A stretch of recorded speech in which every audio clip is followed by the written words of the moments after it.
Hi everyone, and welcome back for another episode with Chaz'S Lifestyle. In today's episode, I will be showing you how to make this easy pot roast dinner. Stay tuned.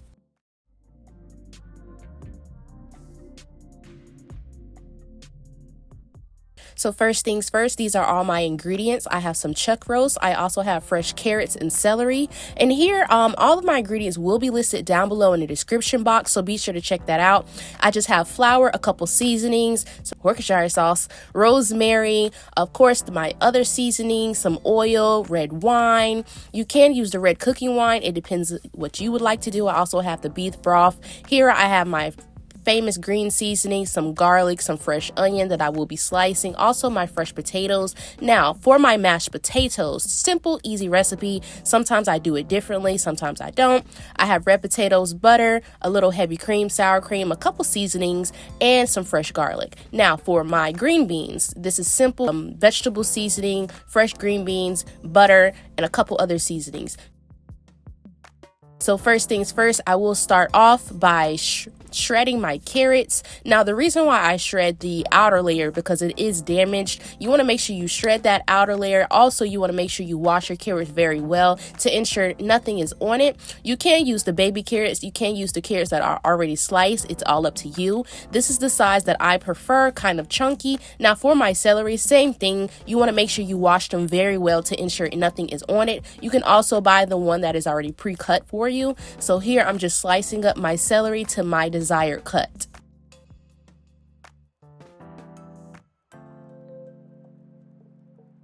Now I'm going to go ahead and add that to the bowl with the carrots and put that to the side. Then I will move on to my potatoes. I do have some large red potatoes. You can use the baby the baby potatoes, or you can use a potato of your choice. This is the potatoes that I decided to go with, which is the red potatoes. So here, as you can see, I cut them up to a pretty good chunky size. I am dropping them in some cold water. So that is the key when you cutting potatoes. You want to add them to cold water as you're cutting them so they do not brown.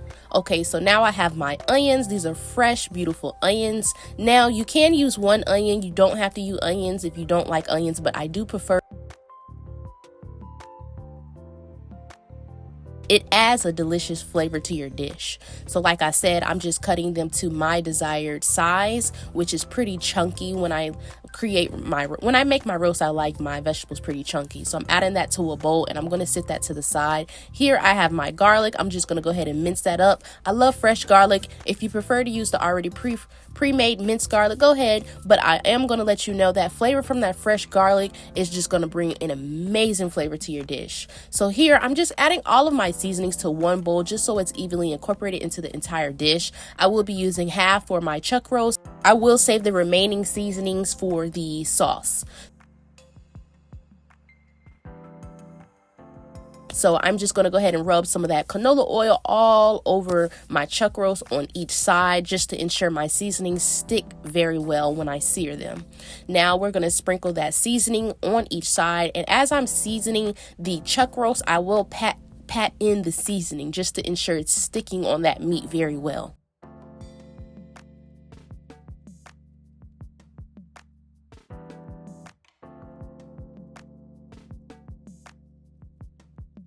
So I went ahead and flipped it over. Like I said, I will oil the next side, and I'm going to sprinkle on some more seasoning until it's fully covered.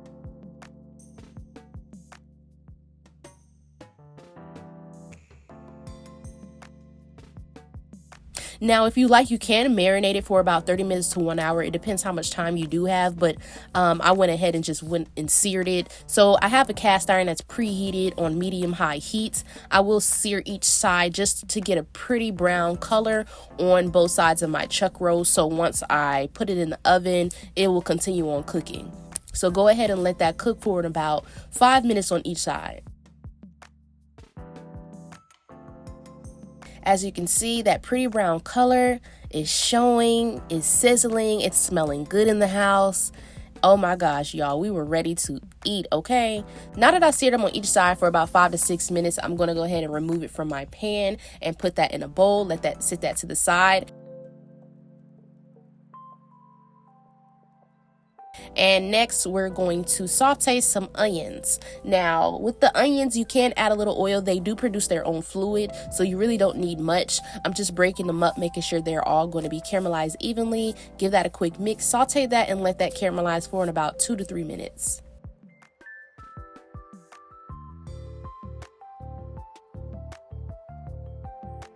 Next, once it's caramelized to my liking, I went ahead and added that fresh minced garlic, and I'm just going to give that a quick mix, and I will saute this for about 30 minutes until it's pretty fragrant.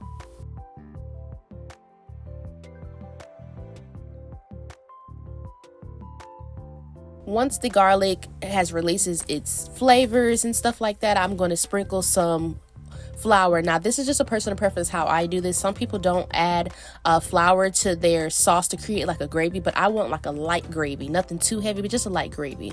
So I'm going to give that a quick mix. I added a little bit of oil just to loosen that flour up and to help cook it through, so you can do that.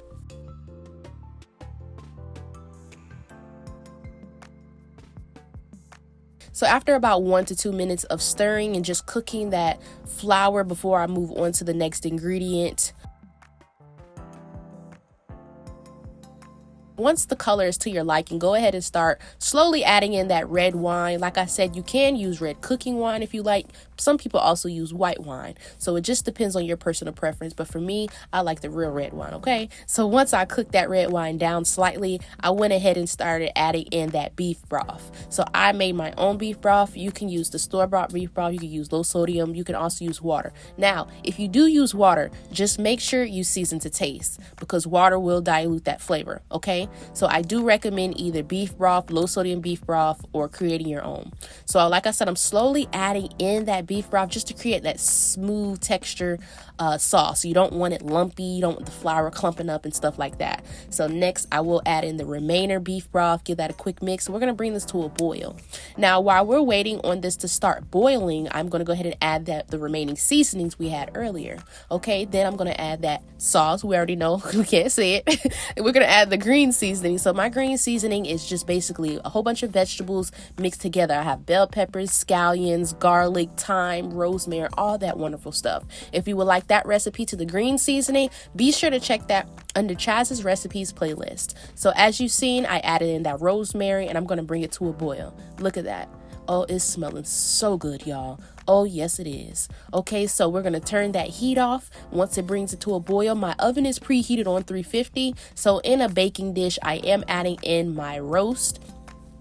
Now, you want to make sure you use a big enough pan, okay? Do not forget that, okay? So I didn't add all of the sauce, but I made sure I add enough to slightly cover the meat. And that's the most important thing, is to slightly cover it. As you can see, you can still see it from the top. Next, I'm going to add some foil, and I want to make sure it's sealed very tight.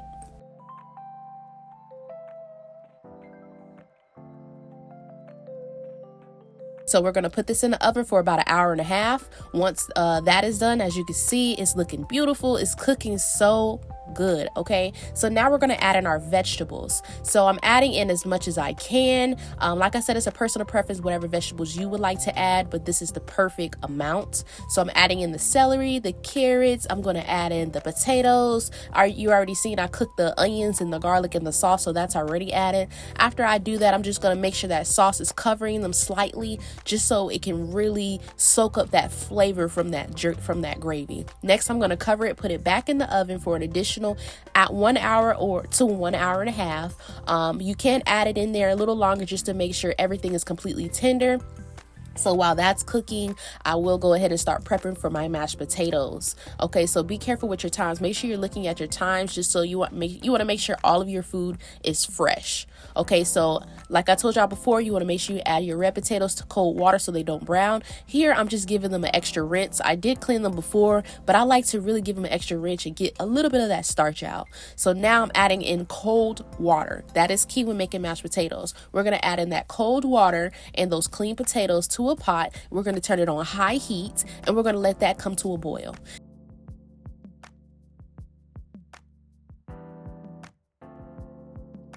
When I had 30 minutes left on the oven, I went ahead and made my green beans. As you can see, so simple and easy. I'm adding in the green beans to a preheated pan, which is on medium heat, some seasonings, a pinch of water, and my butter. After about 6-7 minutes, that's what I prefer. They were perfectly cooked. So I checked them at 5 minutes. This is how they looked. I went ahead and left them in there for an additional 2 minutes, and they were perfectly cooked and tender. As you can see, the mashed potatoes is coming to a boil. Let that cook for about 20 to 25 minutes. My green beans are pretty much done. They look very good. They still have a little bite to it. So I'm going to turn my stove off and put that to the side. Now here I'm making the sauce for my mashed potatoes. This is simple and easy. I do it different ways. Sometimes I roast my garlic and then I mash it and put it in the mashed potatoes.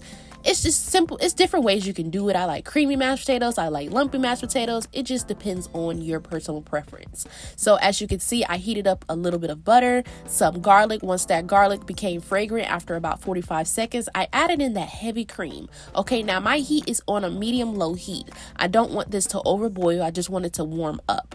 Okay, so now my mashed potatoes are done. We're going to drain them, and you want to put them back in the pot, okay? And this will help cook off that extra fluid, the extra liquid that's in the potatoes. Okay, so once that extra fluid is cooked off, you want to go ahead and start mashing up your potatoes. Some people use a masher, a rice masher. Some people use a just a regular whipping spoon. Some people use a mixer. It depends on how you like your mashed potatoes. Okay, so once they're mashed up to my liking, still a little clumpy, just for the red potatoes, I'm going to go ahead and add that mixture we made and also my sour cream and some extra butter. And don't forget, add the seasoning, people. Okay, so this is just salt and pepper, a little bit of onion powder, garlic powder. I will have everything listed below. You want to give that a very good mix to make sure everything is fully incorporated. I went back in, mashed them up a little more. I wanted it a little bit more creamy until it's to my liking. As you can see, look perfectly smooth and fresh. Boom, set that to the side. Let's check on this roast. You know it's good, okay? So the roast is ready. It's boiling. It's looking amazing. It looks so fresh. I know it's so tender. So here, I'm just checking everything to make sure it's to my liking. My potatoes are nice and tender. Checking my carrots. Fork tender, perfectly cooked. Now I'm just going to start shredding my roast very well, and then I will add it back into the pot. If you decide to make this recipe, you all, just make sure you tag me on Instagram at Chaz'S Cuisine Story. Make sure you give me a like, comment, and subscribe if you aren't a part of the lifestyle already. See y'all next time.